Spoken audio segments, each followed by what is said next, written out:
Olá, amigos e amigas, Diácono Beto, Paróquia São Miguel Arcanjo, Arquidiocese de Maringá.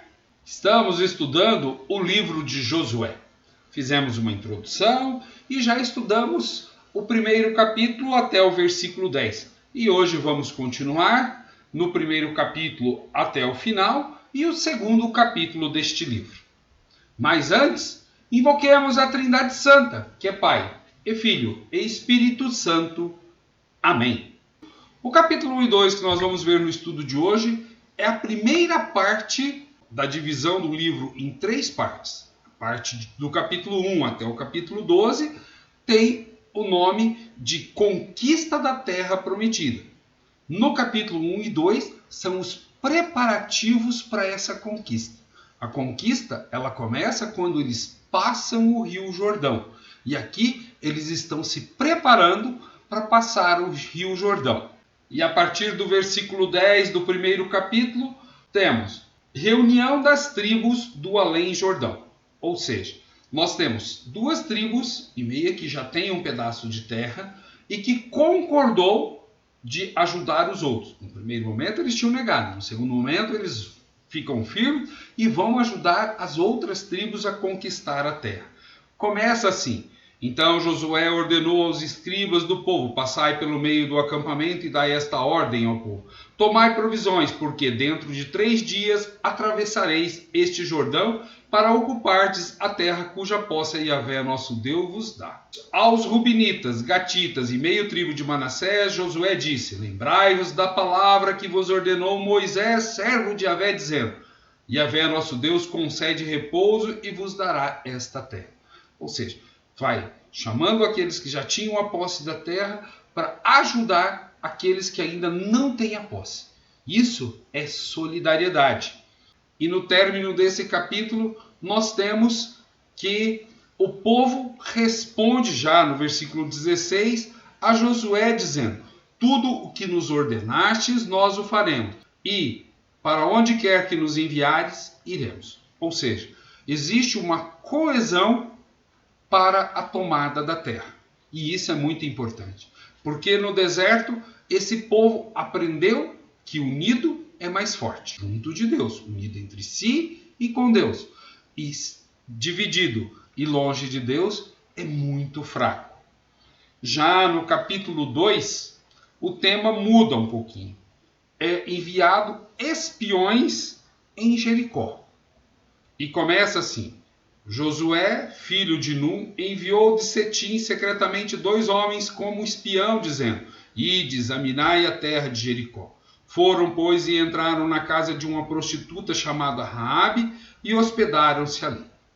Então, vamos parar um pouquinho. Jericó é uma cidade que traduzido a palavra Jericó significa Vale da Lua ou Passagem da Lua, e fala de uma prostituta chamada Raabe. Quando você vai em Mateus, capítulo 1, versículo 5, você vai ter Raabe citada. Assim: Salmão gerou Boaz de Raabe. Boaz gerou Jobede de Rute. Jobede gerou Jessé. Jessé gerou o rei Davi. Ou seja, ela era uma das bisavós de Davi. E muito importante, como prostituta. E importante o papel dela, porque o povo não conhece a terra.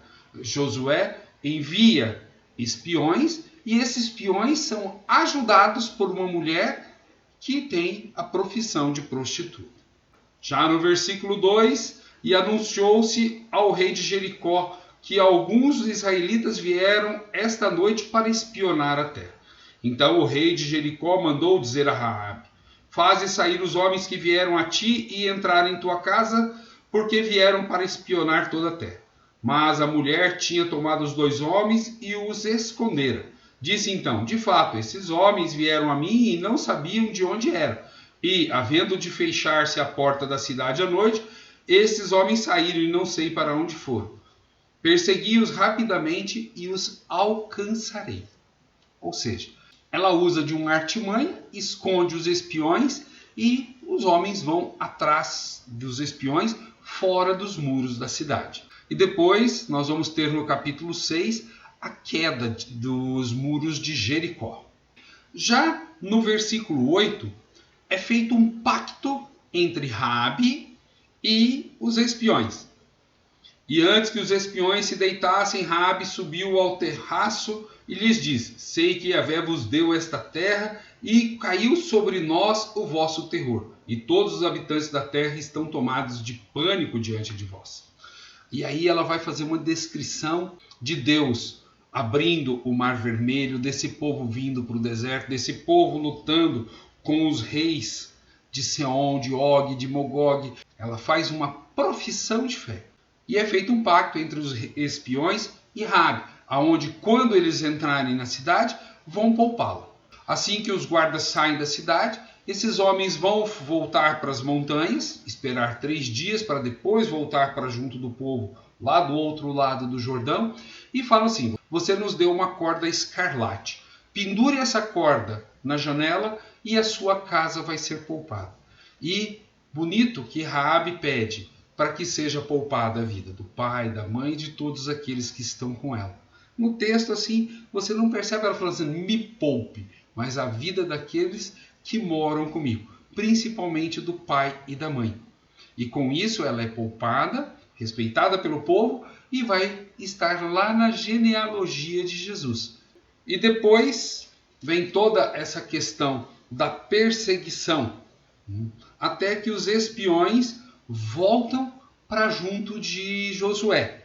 Já no versículo 22, partiram, pois, e foram à montanha e lá permaneceram 3 dias, até o regresso dos perseguidores, que os procuraram por todo o caminho. Então os 2 homens desceram da montanha, passaram o Jordão e vieram a Josué, filho de Num, a quem contaram tudo o que lhes havia acontecido. Disseram a Josué: realmente Yahvé nos dá toda esta terra em nossas mãos, e seus habitantes estão apavorados diante de nós. Aqui nós precisamos parar. Vocês lembram que lá atrás nós vimos que eles falaram que os habitantes dessa terra, quando eles enviaram espiões, eram gigantes e que nós parecíamos gafanhotos? Agora eles estão animados, porque os habitantes da terra, vendo aquilo que Yahvé faz pelo seu povo, eles estão com medo. Porque não é o povo quem luta. Eles entenderam, e Raabe professa isso daí, de que é Yahvé. E isso é interessante, porque quando você pega a genealogia de Mateus, nós temos 5 mulheres citadas. As 5 mulheres, todas têm problema. Raabe é prostituta, depois nós temos a mãe do rei Salomão, que também aprontou um monte, e assim por diante, até terminar em Maria. Maria, santa, porém ficou grávida ainda noiva. E se José comunicasse isso aos outros, ela seria apedrejada.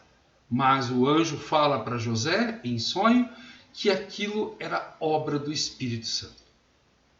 Portanto, a gente vai percebendo que na história do povo, nem todo mundo tinha um passado bonito. Mas Deus não liga para o passado. Deus é o Deus do presente, olhando para o futuro. E Raabe fez algo muito bonito.